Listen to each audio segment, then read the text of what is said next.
नमस्कार, मैं पलक यादव। आप देख रहे हैं न्यूज 24 फर्स्ट एक्सप्रेस। आज की कुछ खास खबरें। झारखंड मुक्ति मोर्चा ने अपना 46वीं स्थापना दिवस हजारीबाग के जिला स्कूल मैदान में मनाया। इस कार्यक्रम में झारखंड के मुख्यमंत्री हेमंत सोरेन समेत उनके कैबिनेट के सहयोगी जोगेंद्र नाथ महतो और सुदीप कुमार सोनू भी शामिल हुए। कार्यक्रम में सभी पार्टी के वरिष्ठ नेताओं ने कार्यकर्ताओं को संगठन मजबूत करने का मंत्र दिया। साथ ही आह्वान किया कि 2029 के चुनाव के लिए अभी से ही तैयारी में जुट जाएं।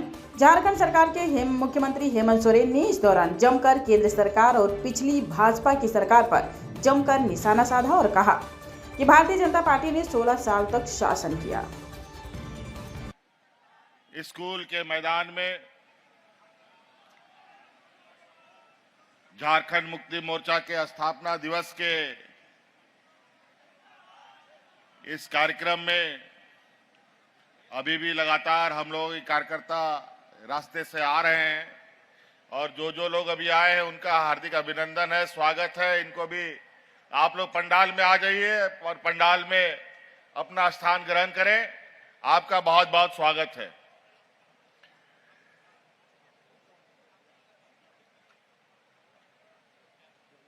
छियालीसवां स्थापना दिवस के इस अवसर पर आए हुए जिले के विभिन्न प्रखंडों से, पंचायतों से, गांव से, टोला से हमारे माताएं, बहनें, नौजवान साथी, बड़े बुजुर्ग, किसान भाइयों, आप सबका मैं हार्दिक अभिनंदन करता हूं। और साथ में हमारे साथ मंच पर उपस्थित है हमारे साथ मंत्रिमंडल सहयोगी मंत्री योगेंद्र महतो जी, यहां उपस्थित हमारे साथ हमारे मंत्रिमंडल सहयोगी मंत्री सुदीप कुमार सोनू जी, पार्टी के महासचिव विनोद पांडे जी, पार्टी के महासचिव फागू बेसरा जी, संजीव बेदिया जी, यहां हमारे पार्टी के वरिष्ठ नेता कमल नयन सिंह जी, पूर्व विधायक जानकी यादव जी और पार्टी के सभी महिला नेतृगण, कार्यकर्ता साथी, इनका भी हार्दिक अभिनंदन करते हुए आप सभी लोगों को जोहार करता हूं। कड़ाके की धूप है और इस मौसम में भी आप सब लोगों ने पार्टी के स्थापना दिवस को मजबूत बनाने के लिए अपनी यहां उपस्थिति दर्ज की है। इसके लिए आप सब लोगों का बहुत बहुत आभार। और आप सबको मालूम है कि ये विशुद्ध रूप से झारखंड मुक्ति मोर्चा का सांगठनिक और पार्टी का ये कार्यक्रम है और एक विचार, एक सोच इस राज्य के लिए हमारे गरीब, गुरबा, आदिवासी, दलित, पिछड़ा, अल्पसंख्यक लोगों के लिए, यहां के जल, जंगल, जमीन के लिए, यहां राज्य के हक अधिकार के संघर्ष के लिए झारखंड मुक्ति मोर्चा का जन्म हुआ है। और आप सबको यह भी पता है कि आदरणीय दिसोम गुरु शिबू सोरेन जी के नेतृत्व में, विनोद बिहारी महतो जी के नेतृत्व में,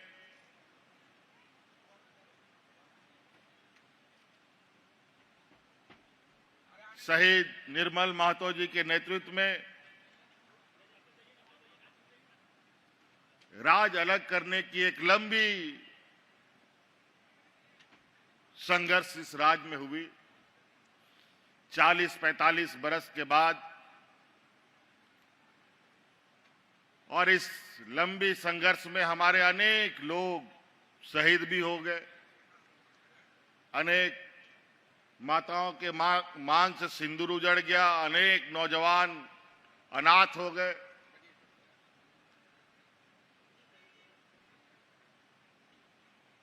और इस राज को हर हाल में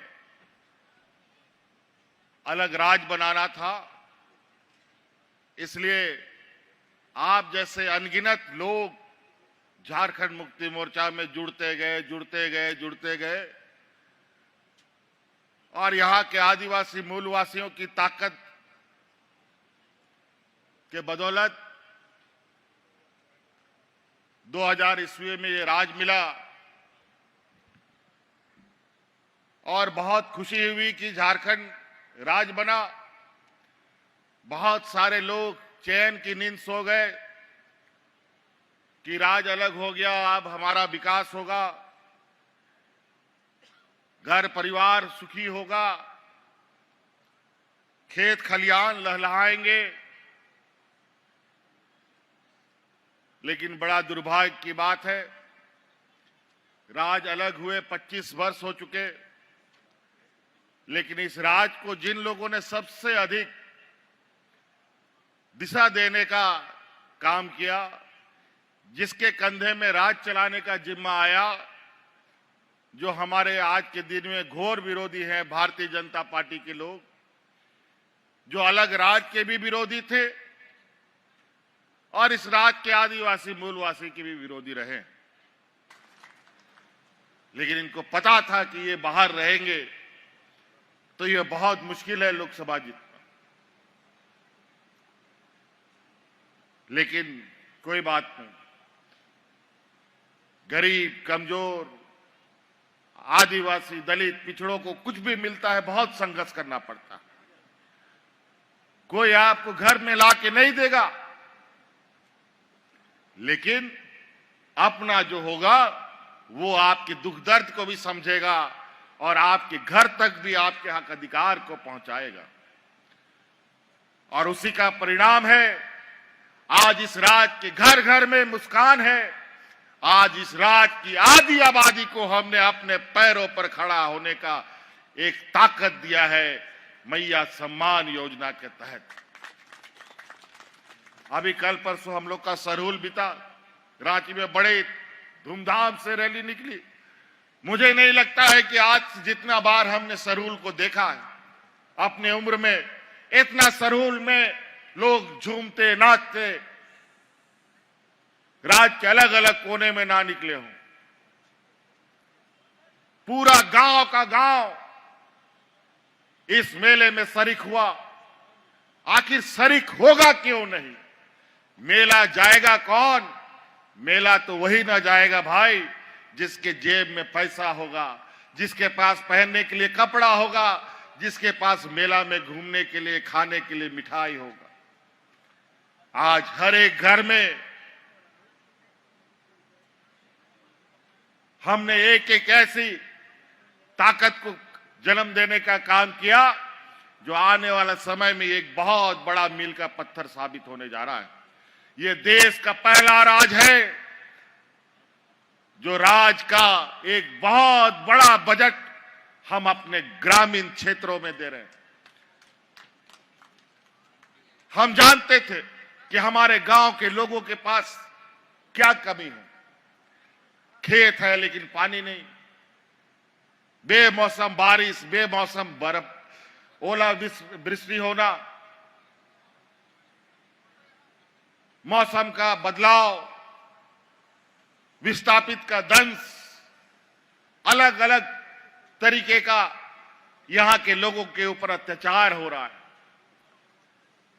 हमने कहा हमारे गांव के लोगों को पहले मजबूत करेंगे और मेरा यह मानना है कि हमारा गांव मजबूत होगा तभी प्रखंड मजबूत होगा, प्रखंड मजबूत होगा तभी जिला मजबूत होगा, जिला मजबूत होगा तभी ये झारखंड प्रदेश मजबूत हो सकता है।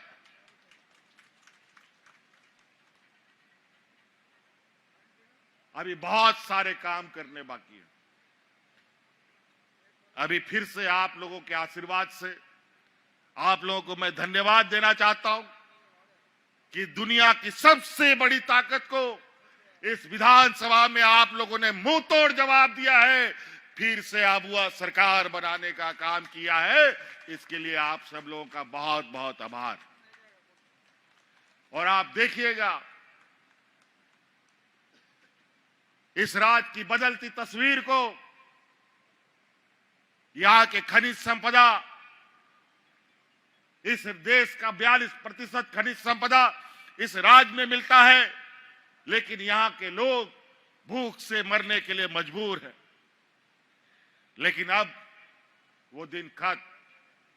हमारी सरकार बनने के बाद एक भी व्यक्ति भूख से नहीं मरा। कोरोना जैसा महामारी आया, एक भी व्यक्ति को दवा के अभाव में हम लोगों ने मरने नहीं दिया। यहीं अगल बगल के राज्यों में, यूपी बिहार में लोग जानवरों की तरह मरते थे। वहां पर लोगों को दफन करने के लिए मिट्टी घट गया, लोगों को जलाने के लिए लकड़ी कम हो गई थी। लेकिन यहां कोरोना कैसे आया, कैसे गया, लोगों को पता भी नहीं चला, क्योंकि हम लोग दिन रात इस राज्य के गांव गांव तक में नजर रखते थे। जहां से कोई खबर आती थी तुरंत वहां पर आवश्यकता सुविधा उपलब्ध कराई जाती थी। आज हमारे होनहार आने वाली पीढ़ी के लिए बेहतर शिक्षा व्यवस्था हम लोग बना रहे हैं। आप लोगों को मालूम है कि पहला चरण में हम लोगों ने पूरे राज्य में मुख्यमंत्री उत्कृष्ट विद्यालय हम लोगों ने प्रारंभ किए, जो प्राइवेट स्कूलों के बराबर उसका संचालन हो रहा है। अभी उसको और मजबूती देना है। और आपको सुनकर हैरानी होगी कि उस स्कूल में मात्र अभी 9,000 बच्चों का एडमिशन की क्षमता है। अभी कल परसों उस स्कूल में एडमिशन के लिए इस राज्य में 35,000 बच्चों ने परीक्षा दिया है। लोग प्राइवेट स्कूलों से नाम काट काट करके हमारे सरकारी स्कूलों में अपने बच्चों को एडमिशन दे रहे हैं, क्योंकि ये सरकार पूरे तरीके से उन स्कूलों में हमारे गरीब किसान, गांव देहात का लोग का बच्चा फ्री में पढ़ेगा। और बहुत सारी बातें हैं। अगर हम बातों को एक एक करने शुरू करें तो यह वक्त भी बहुत कम पड़ेगा। अभी हम लोगों ने बहुत सारी कार्य योजना बनाई है। अभी कल परसों हम लोग का बजट खत्म हुआ है। अभी उन बजटों के अनुरूप गांव गांव, घर घर तक उन योजनाओं की